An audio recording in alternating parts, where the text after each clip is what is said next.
Voor waar €250 winnen woe, moest hij in Halm wezen. De fiets opstappen, stuurjocht en de bel klinken. Het is wel grappig. Als je een paar biertjes drinkt van de farm en dan was het wel. Maar denk je als de bel helling is? Ja, denk het wel. Maar dat is makkelijker zijn als dien. Ik zie het op de fiets en ik ga naar onder, ik dacht, nee, dat komt niet goed. Ik ga er al. Dus geen €250 verdiend. Nee, dat is zonde. En dit gaat heel soepel. Dit is wat Simons en dan had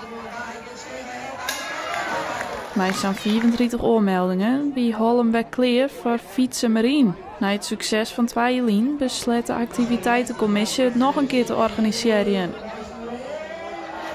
Ja, je maakt er even een mooie activiteit van. We hebben je vanmiddag hebben we hier nog een DJ staan. We hebben er een bar bij. En ik denk meer een gezellige, emotioneel, even een gezellige dag ervan maken. Jodraai is natuurlijk moeilijk. Het wordt steeds moeilijker om dingen te organiseren. En ik denk dat het heel belangrijk is dat we met elkaar nog steeds dingen organiseren kunnen en de mensen bij elkaar brengen. Ik denk dat dat uiteindelijk de drijfveer wezen moet om iets te organiseren. Rowan kreeg nog een herkansing op de tandem, maar ik dat ging net heel dan even plan.